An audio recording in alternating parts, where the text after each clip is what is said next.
得遠離病痛嘅健康身體呢？想唔想試下藉住醫學嘅力量，輕鬆獲得遠離病痛嘅健康身體呢？醫生同博士平時成日用嘅秘密調味料，可以攝取到最多營養嘅烹調方法。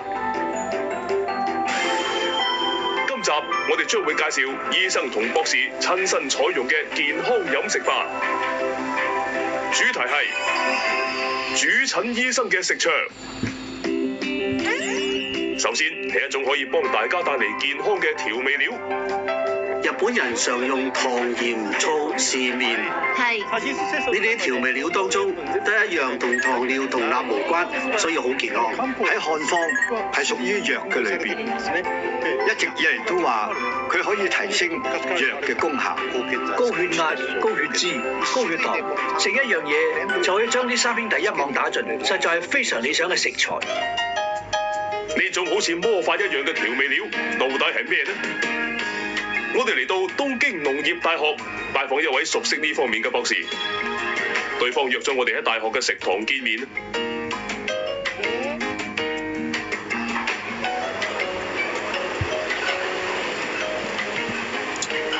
小泉博士，好耐冇見啦！好耐冇見，你好。原來對方係第二次喺我哋嘅節目亮相㗎啦。任職東京農業大學名譽教授嘅小泉幸道農藝化學博士，然後唔該，我要翻例牌，例牌好啊。小泉博士嗌緊嘢食，不過佢所謂嘅例牌係咩呢？請慢用。食堂職員拎咗一碟炒麵出嚟，仲有就係一樽係芥辣。另一樽係呢樽係醋啊！冇錯，先前所講嘅有益健康嘅調味料就係醋。其實醋係我嘅至愛嚟，我最中意食醋。係咁，我落醋啦。1、2、3、4、5、6、7，嗰個得分半樽。我落足7圈，落咁多醋真係冇問題。醋香撲鼻，好香。已經水浸，下邊呢啲完全都係醋，咁樣至好食。呢個食法正。啲麵會吸走大部分嘅醋，所以食落唔會好酸嘅。對小泉博士嚟講，落7圈醋就啱啱好。我唔客氣啦，睇都覺得酸，好味啊，冇得頂㗎啦！啲醋差唔多有50至70毫升，食晒咯。食得好乾淨啊！係啊，頭先落嘅醋已經食晒。食咁多醋唔會有問題咩？其實醋咧有好犀利嘅力量，令身體變得健康。醋有好犀利嘅力量，可以令身體變得健康，而且只要透過些少功夫，就可以令醋嘅功效倍增。醋入邊含有醋酸，醋酸可以令身體變得健康。當你一打開嗰樽醋嗰陣時，會聞到一陣攻鼻嘅酸味，嗰啲就係醋酸啦。博士話醋嘅健康秘密就在於裡面含有嘅一種叫做醋酸嘅物質。第一個好處就係可以幫人減少內臟脂肪，因為醋酸喺阻止脂肪形成嘅同時，又會促進脂肪分解。有人做過實驗，將104個傾向肥胖嘅男女分成兩組，一組每日飲含醋嘅飲品，另一組每日飲不含醋嘅飲品。結果顯示，有飲醋嘅人嘅內臟脂肪平均減少大約4.9%啊！同時，佢哋嘅體重亦都有下降，平均減少咗1.1公斤，腰圍亦都平均收窄咗1.4厘米。唔止咁，佢哋亦都被發現血液中所含嘅中性脂肪有所減少啊！第二個好處就係可以降低血壓。人類嘅荷爾蒙本身係有調整血壓嘅機制，而醋酸就可以產生抑制嘅效果。根據一個對64個血壓偏高人士進行嘅實驗，每日飲醋一段時間之後，佢哋嘅平均最高血壓由超過140減至130左右。除此之外，再舉一個貼身啲嘅好處，就係可以抑制血糖上升。呢個好啊，真係幫得手啊！有實驗比較過2組女士，一組有食飯同飲含醋飲品，另一組有食飯但係飲不含醋飲品。結果顯示飲醋嘅人飯後嘅血糖值上升得比較少。不過小泉博士，如果想得到食醋嘅好處，一日嘅攝取量又應該幾多呢？一日食一湯匙嘅醋就夠啦。根據小泉博士所講，一日食1湯匙嘅醋就夠啦，即係大約15毫升。大家不妨記住，1湯匙嘅份量，用拉麵做例嘅話，大約就等於淋1個半圈。不過食醋嘅時候有一點需要注意喎。要注意咩啊？我頭先講過，食醋可以減少內臟脂肪同降低血壓。不過嗰啲實驗都只係做一段時間，之後參加者就停止食醋，跟住我哋發現所有數值都回升，打回原形。可以咁講。所以呢點係最重要嘅，就係醋要持續攝取。其實頭先提過嘅實驗有進行後續調查，結果發現只要一停止食醋，各項數值就會打回原形。換言之，食醋最重要嘅一點就係要不停咁每日食。不過小泉博士，醋都有分好多種㗎喎，請問我哋應該揀邊種呢？呢種醋叫做穀物醋，第二種就係米醋，即係用米做嘅醋。第三種就係米醋上邊再加多一個純字，純米醋。米醋嘅話，副材料其實仲有酒糟，不過純米醋就只係得米嘅。應該好貴。第四種就係叫做黑醋，係用糙米做嘅，所以含有好多氨基酸，好多氨基酸。第五種就係蘋果醋，用蘋果做嘅醋係一種水果醋。第六種就係意大利香醋，係嚟自意大利，係用葡萄做嘅醋。醋有咁多種，相信大家都會諗應該食邊一種先至啱。我先講明，基本上所有醋嘅醋酸濃度並冇太大分別，無論你食邊一種醋，都可以攝取到充足嘅醋酸。醋可以根據原料分為2大類，第一類係用米、麥、大豆同粟米等等嘅穀物製成嘅穀物醋，第二類就係用蘋果、葡萄、蜜柑同柿等等水果製成嘅水果醋。不過任何種類嘅醋所含嘅醋酸量其實都係相差無幾嘅，所以選用任何種類嘅醋都冇問題。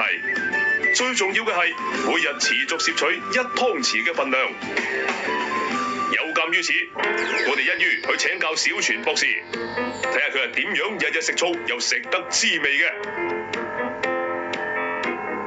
博士你好，歡迎你哋，多多指教，多多指教，請入嚟啦。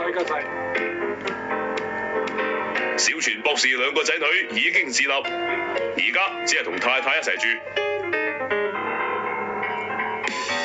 一入到屋，博士就呢啲全部都係醋，全部都係醋。有米醋、純米醋、黑醋、蘋果醋，亦都有經過加工嘅醋調味料。喺裝調味料嘅櫃桶裏面，有超過一半，唔係，幾乎全部都係醋。醋博士果然唔係浪得虛名。小全家每次開飯，飯台上面必定出現一種用醋做嘅食物。結果係乜嘢？係醋浸瓜菜，主要用醋，然後再加鹽同糖，令味道更加豐富。將瓜菜用加咗鹽同糖嘅醋浸過一晚，就成為自家製醃菜啦。用150毫升嘅醋，加50克糖同5克鹽，然後將自己中意嘅瓜菜切成條狀，再用頭先開嘅溶液浸過一晚，咁就大功告成。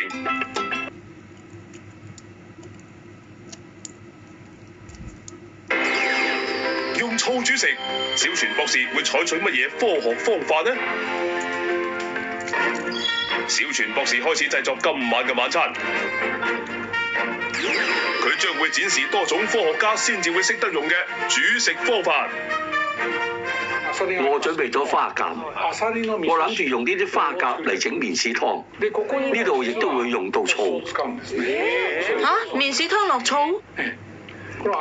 花甲嘅殼其實裏邊係含有蓋質，如果想抽出花甲殼裏邊嘅蓋質，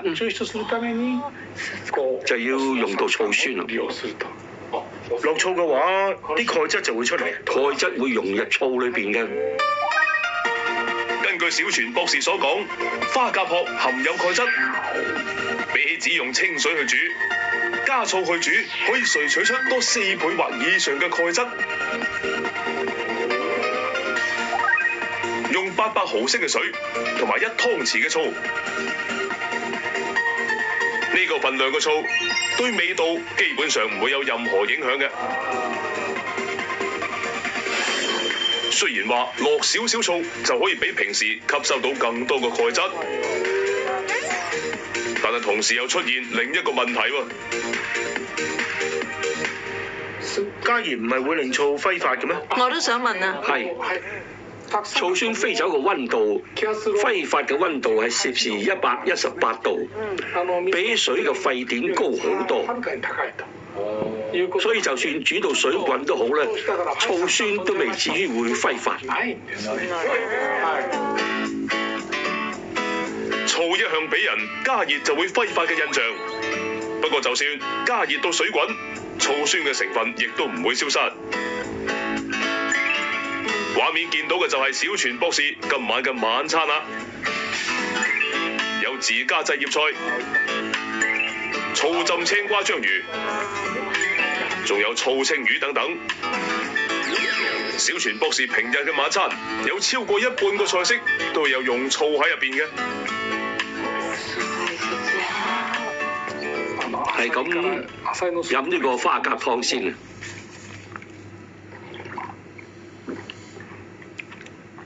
完全感覺唔到醋嘅酸味，花甲嘅鮮味出晒嚟，淨係食到鮮甜，咁樣就可以不知不覺間食到醋。呢啲係炸雞，就咁食當然係冇問題啦。不過我就會先淋呢啲落去。博士啊，呢啲咩嚟？係我嘅醋瓶，係我嘅醋瓶。我會喺食炸雞之前先淋少少醋，都唔止少少。將醋加落油嘅話，油嘅粒子原本大小嘅粒子就會俾佢拆散，變得細粒咗，所以就會冇咗油膩嘅感覺。根據小全博士所講，對油炸食物落醋可以令油嘅粒子變細，中和油膩嘅口感，令味道變得更加清新。跟住博士係納豆，真係犀利啊！納豆都落醋？喺納豆落少少醋，唔使落好多㗎，只係落少少，就會令納豆變得蓬鬆。落醋會令納豆變得蓬鬆，因為醋酸會令蛋白質嘅形狀起變化。係咪蓬鬆咗啊？喺納豆落醋，納豆嘅黏滑成分就會俾醋酸分解，結果令口感變得鬆軟。對唔中意納豆黏滑口感嘅人嚟講，呢個方法可以令到納豆變得更加容易入口啊！比起淨係落一般嘅醬料去攪，加埋醋落去攪嘅納豆，的確顯得比較蓬鬆。博士仲教埋我哋一款最適合喺夏天飯後食用嘅醋甜品。呢啲係咩啊？係醋冰啊！醋冰？係啊，做法就係將醋水倒落冰㗎。點解會有顏色嘅？因為我用咗梅醋嘛。將梅醋用水開稀，加入蜜糖，然後雪凍成雪花。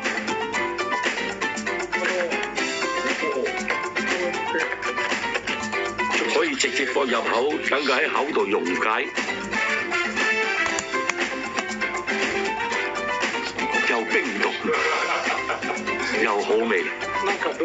你亦都可以放入飲品裏邊溝埋一齊嚟飲，呢個做法都一樣咁好味。博士建議用梅醋同蘋果醋之類嘅水果醋做呢個雪花，用清水稀釋4至5倍。然後倒落製冰格雪成冰。如果過程中加埋蜜糖之類嘅糖分入去，液體就唔會完全凍結，而係變成雪巴狀，可以直接當係甜品咁食啊！另外，只要將雪巴加入梳打水，咁就可以製成有效防止中暑嘅簡單梅醋梳打。大家可以諗辦法將醋加入自己嘅日常飲食。雖然我呢餐已經接近樣樣食物都落醋，不過大家冇必要跟到呢個地步。希望大家可以食多啲醋，養成健康嘅飲食習慣。就係咁樣，大家都不妨試下開始一日1湯匙，冇難度之餘又好味嘅食醋生活。以前係職業棒球員嘅石井19先生，你平時有冇食醋嘅習慣啊？我冇特登去食，不過我係職業運動員，營養師都同我講話食醋對身體有益喎。呢套係出街衫啊？有人同我講話今日可以着得隨便啲。隨便到好似去便利店咁啊！多謝晒。井心小姐咧，你平日飲食有冇考慮埋營養均衡啊？都叫做有嘅，不過對於醋，我就同石井先生一樣，冇特登食。有一種湯叫做酸辣湯。酸辣湯我都飲過。我第一次飲嗰陣就覺得落咗醋好好味。好味啊！我都覺。後來我學識喺屋企整，自己會落多啲醋。自此之後，我就中意咗食醋，平日不知不覺食好多。多謝你嘅分享啊！就係咁樣。頭先喺錄影片段入邊教大家點樣食醋嘅東京農業大學名譽教授小泉幸道博士，今日亦應節目邀請，以嘉賓嘅身份嚟到現場。小泉博士，你煮食物經常都會用到醋，咁喺用醋作為調味料呢件事上邊，有冇咩地方係需要注意嘅呢？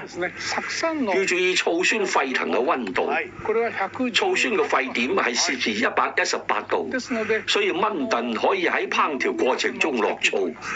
不過炒咧就唔得，因為炒係長時間嘅高溫加熱，所以醋酸會喺炒嘅過程中揮發。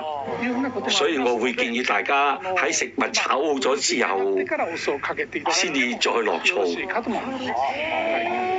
喺頭先嘅片段，我見博士你喺納豆落醋，我想聞落去嘅味係點㗎？氣味嘅話，納豆嘅氣味成分係屬於鹼性，所以落醋就會產生中和嘅效果，令納豆本身嘅氣味減弱。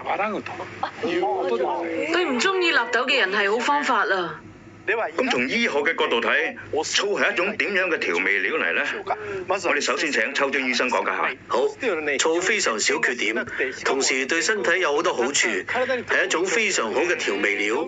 日本人最常用糖鹽醋試麵，呢啲調味料當中得醋一樣同糖尿同鈉無關嘅，原來咁，所以好健康。上山醫生你都講解下。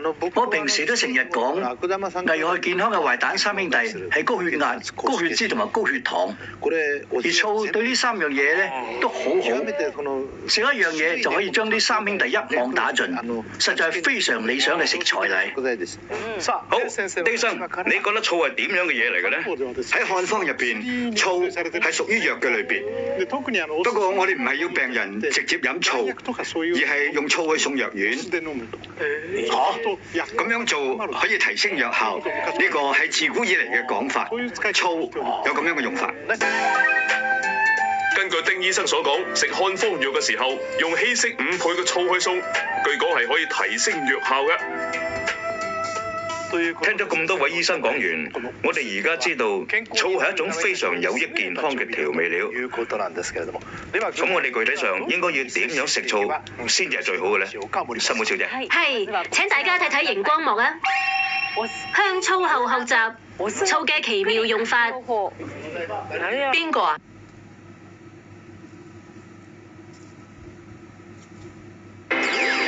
向醋後學習，醋嘅奇妙用法。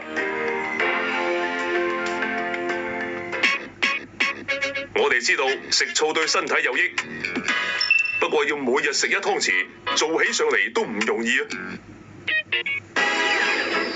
聽講有一位娛樂圈嘅大人物有日食醋嘅習慣，於是我哋要請教下佢。你哋好，大家好。佢就係演歌女王八代亞紀，佢到底有幾中意食醋呢？我真係好中意食醋，冇咗醋就生存唔到。中意成咁？聽講你會隨身帶醋？係啊，我有自備醋喺身嘅。咩話？自備醋。自備醋？你而家都有帶？有啊。可唔可以俾我哋睇下？當然可以，你想睇？想啊！好想。就喺呢度，我即刻就攞到出嚟，睇下醋。上面真係寫咗個醋字，就係呢張醋。冇錯。原來八代亞紀平時會自備一細樽醋喺身，佢實際上係點用嘅呢？大家即刻就可以見到啦。例如呢個中菜飯盒本身比較油膩，所以我就咁樣。首先喺咕嚕肉落醋，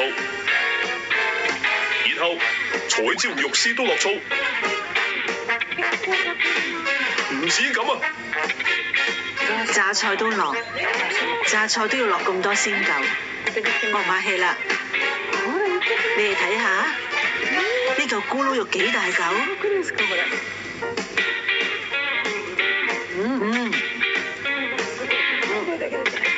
超級好味，榨菜一定要落醋。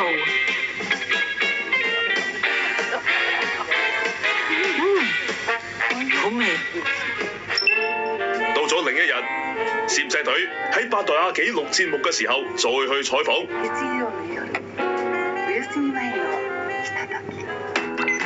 呢一日嘅午餐係咩呢？係吞拿魚飯。吞拿魚飯？醋。拎出嚟嘅果然又係自備醋。八代亞紀將醋倒滿豉油碟，倒咁多先夠。倒完醋之後，就落少少豉油，有少少顏色就夠啦。7分醋，3分豉油，睇見都流口水。感覺好似食壽司咁，唔知道味道點呢？如果豉油嘅比例太多，就會失去落醋嘅意義。跟住介紹八代亞紀樓，試過你就知好味嘅少量添醋法。食油炸食物嗰陣，成日都要拎上手用牙去撕。例如食串燒落醋。如果你見到肉上面有震騰騰嘅肥膏，可以試下落少少醋。你下次試下。食串燒都落醋？八代阿幾話鹹甜嘅串燒汁同醋嘅酸味好夾喎。下一招，仲有拖羅。豉油碟嚟咗之後，你就拎一隻過嚟，然後倒滿醋，再將拖羅放落去，食嗰陣咁樣，絕世入口啊！好味㗎，超級好味。八代阿幾建議大家將肥美嘅拖羅飲醋嚟食。再下一招，食素麵飲嘅汁，先落一般嘅素麵汁。然後落多少少醋，再加啲豉油，跟住攪勻佢。食冷素麵嗰陣飲少少，然後就好正㗎。素麵汁亦都可以加少少醋，涼浸浸嘅素麵同醋嘅酸味非常合拍，係八代阿幾嘅至愛之一啦。八代阿幾幾乎日日都食醋。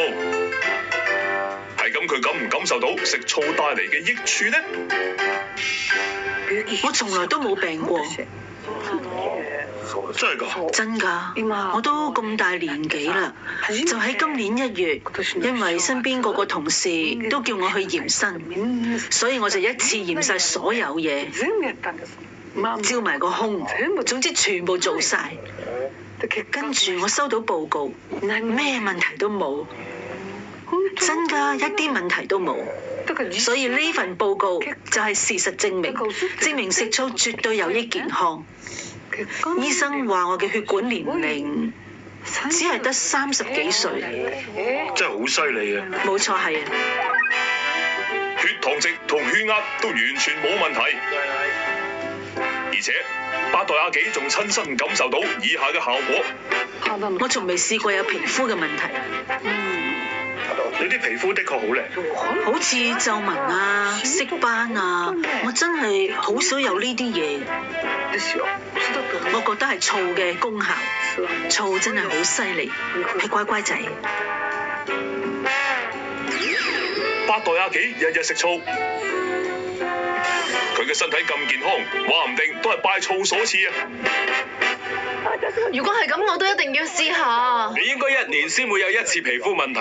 我都相信自己屬於比較少問題嘅。不過你睇下八代小姐啊，佢嘅皮膚真係同佢細個嗰陣一樣咁滑㗎，同佢唱《與之無情》嗰陣完全冇分別。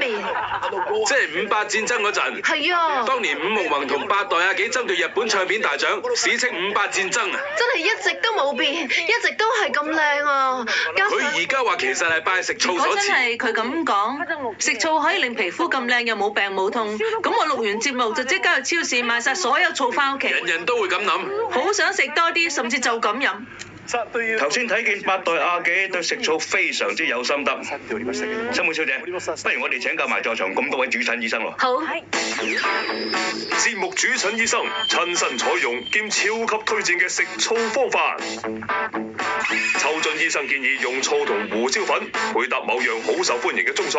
我推薦俾大家嘅方法咧係食點心嗰陣，尤其是係煎餃子，淨係飲醋加胡椒粉，唔落豉油同埋辣油。胡椒粉間唔中都會聽到有人咁食㗎。淨係醋加胡椒粉呢個食法真係好好味。食煎餃子嘅時候，飲醋加胡椒粉，醋嘅清新加上胡椒嘅香，保證令你一試愛上。南雲醫生就教你喺凍飲度落醋，做成西班牙風味。蔬菜同醋嘅味道好夾，所以我飲青汁嗰陣會落少少醋，同埋落少少油，感覺似係飲緊西班牙凍湯，味道好好。原來係咁。青汁加醋同橄欖油，味道就會變到好似西班牙凍湯一樣。而且小泉博士都有一個建議喎。有一個最容易同人人都做到嘅方法，就喺飯度落醋，整成醋飯，代替白飯咁食，唔使專登去壽司店，喺屋企都可以好簡單就整到醋飯嚟食。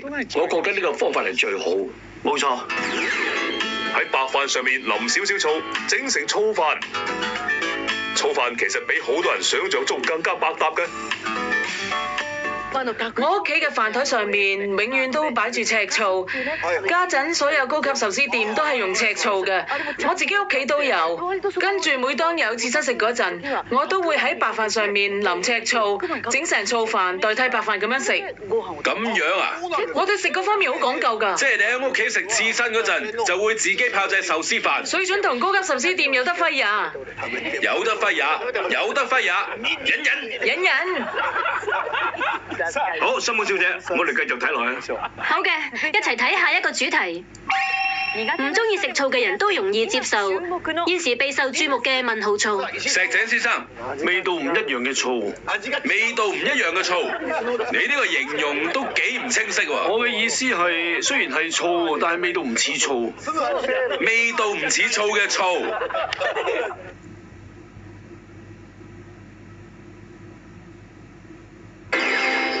唔中意食醋嘅人都容易接受，現時備受注目嘅係乜嘢醋呢？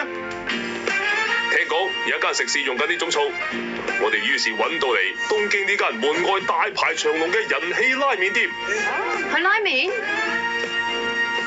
呢度其實係全日本第2間喺米芝蓮指南入邊拎到1星評級嘅拉麵店，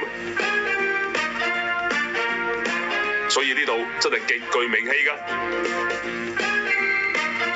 佢哋嘅招牌麵係以特色辣椒油同芝麻醬掛碎嘅擔擔麵，辣味過咗之後會浮現一陣清新嘅酸味，果味濃郁嘅湯底非常受食客歡迎。到底佢哋用嘅係乜嘢醋呢？我哋向調教緊湯底嘅老闆作出請教。整湯底嗰陣，我哋最後會落呢啲醋。咦？呢啲就係我哋要揾嘅醋？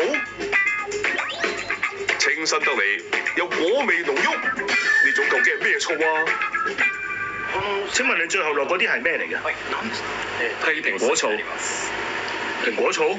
冇錯，我哋揀用蘋果醋，係因為水果嘅酸甜味同擔擔麵嘅味道好夾。蘋果醋，顧名思義就係用蘋果做原料，係而家好受歡迎嘅水果醋，只要去超市就可以輕易買到㗎啦。冇錯，唔中意食醋嘅人都容易接受嘅醋，答案就係蘋果醋啦。不過點解蘋果醋會比較容易接受呢？於是我哋去到蘋果產量佔全日本60%嘅青森縣，呢間位於當地嘅釀造廠一直堅持採用津輕全熟蘋果做醋。你好，今日打攪你啦，我姓哲忍，請多多指教。迎接我哋嘅人係副社長哲忍英輝先生。聽講佢係公司入邊最熟悉蘋果醋嘅人。冇錯，因為我以前係喺東京農業大學讀書，專攻釀造科學系。原來係咁。係啊，咁你識唔識得小泉博士？小泉博士係我嘅恩師。咁你真係博士嘅學生？冇錯，竟然係咁。哲忍先生係喺東京農業大學釀造科學系畢業嘅。今日上嚟做嘉賓嘅小泉博士就係佢當年嘅恩師啦。事不宜遲，我哋即刻向哲忍先生請教蘋果醋嘅製造方法。蘋果醋嘅原料係蘋果汁，呢度嘅做法係將成個蘋果磨成蓉，用埋果皮同果肉做材料，然後將酵母菌加入蘋果蓉，再用1個月時間發酵，將糖分轉化成酒精。咁樣做出嚟嘅酒就係所謂嘅蘋果酒。蘋果酒。將醋酸菌加入蘋果酒，等2-3日之後，好似蜘蛛網一樣嘅醋酸菌就會喺酒嘅表面出現。喺跟住嘅1個月，酒精將會逐步轉化為醋嘅主要成分醋酸。由蘋果原料去到蘋果醋完成，需時大約3個月。一般嘅蘋果醋已經可以出貨啦，不過呢間廠會再做多個步驟喎。呢度就係用嚟陳放蘋果醋嘅木桶熟成庫。裝醋用嘅木桶就好似裝酒用嘅木桶一樣咁大。為咗令蘋果醋嘅味道變得順口同郁，呢度會將蘋果醋裝入木桶熟成6個月。我哋有機會試飲陳放咗6個月嘅蘋果醋。試下係咩味？我唔客氣啦，試下。啲醋好易入口，氣味一啲都唔刺激，聞起嚟酸酸甜甜。冇錯，蘋果醋嘅特徵就係容易入口。咁講嘅話，蘋果醋係咪冇穀物醋咁酸呢？酸味有一個指標叫做酸度，而蘋果醋比一般嘅穀物醋酸度其實仲要高少少。蘋果醋竟然仲更加酸？咁蘋果醋容易入口嘅秘密又喺邊度呢？2種醋嘅主要成分都係醋酸，不過穀物醋另外含有氨基酸。至於蘋果醋，蘋果醋有一個特徵就係佢含有蘋果酸。蘋果酸？冇錯，市面上嘅飲品亦會用蘋果酸添加味道，係一種酸得嚟清爽易入口嘅物質。蘋果酸係蘋果含有嘅酸味物質，經常會被用於為飲品同糖果添加酸味。根據哲隱先生所講，蘋果醋之所以容易入口，就係拜味道清新嘅蘋果酸所賜啦。除此之外，蘋果醋亦都繼承咗多種蘋果本身擁有嘅營養成分，其中一種就係蘋果多酚。蘋果多酚擁有強大嘅抗氧化能力，除咗抗衰老之外，亦有幫助燃燒脂肪同埋美肌等等嘅效果嘅。蘋果醋亦都有鉀，可以幫助身體排出多餘嘅鈉。雖然含量會因製造方法而異，不過蘋果醋對身體嘅好處係其他醋冇嘅。聽講工廠嘅員工平日都食好多蘋果醋，所以我哋趁中午時間去工廠嘅飯堂參觀下。嗰樽係咩嚟？係蘋果醋，成樽都係蘋果醋，係加咗水嘅蘋果醋。加咗水嘅。我哋食完飯之後會自己斟嚟飲。用蘋果醋同水構成嘅蘋果醋水，做法好簡單，150毫升嘅水就落1湯匙蘋果醋同埋1湯匙嘅蜜糖，然後攪勻佢。你成日飲㗎？係喺屋企都飲㗎。喺屋企都飲？都飲咗有10年啦。唔怪得你皮膚咁靚啦。成日都有人讚我皮膚好後生。我去化妝品鋪，店員都話我睇落似後生10歲。呢位小田童先生另外有推薦嘅飲法喎。我比較中意牛奶加蘋果醋。牛奶加蘋果醋？小田童先生話牛奶同蘋果醋味道好夾。牛奶加蜜糖？做法係用150毫升嘅牛奶，而蘋果醋同蜜糖就各1湯匙，攪勻之後就飲得。佢話飲起上嚟味道好似乳酪咁。只要肯花心思，蘋果醋嘅飲法都可以層出不窮。哲仁先生對其中一種飲法更加情有獨鍾，我哋跟佢一齊嚟到呢間居酒屋。呢個就係我最推薦嘅蘋果醋飲法，蘋果醋 high 波。蘋果醋 high 波，蘋果醋 high 波，冇錯。做法係將蘇打水溝威士忌，然後加入同威士忌相同份量嘅蘋果醋。喺宏前呢度，呢種飲法好受歡迎嘅。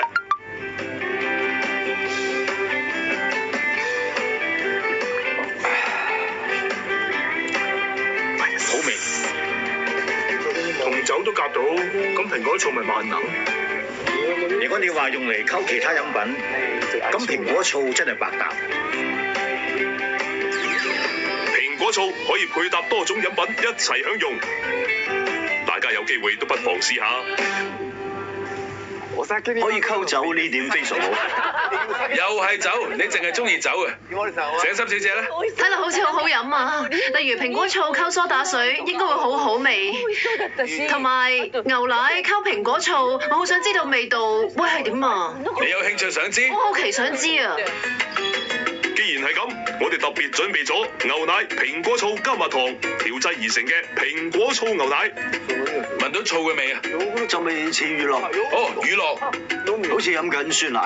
好味喎！我中意呢個味。哦，又甜又好味啊！係咪好味啊？做法又簡單。啱啱睇見嗰陣，我仲懷疑咁樣溝係咪真係夾，點知原來係咁易入口㗎。唔中意飲牛奶嘅小朋友，或者都會中意呢個味道㗎。對媽媽嚟講係個好消息啊！西村先生已經全部飲晒啦，好好味。你咁快飲晒嘅？咁對你咪好好？我覺得非常好味。你以後可以朝朝整一杯嚟飲啊！向先生講解下。日本嘅壽司喺全世界掀起咗健康飲食嘅熱潮。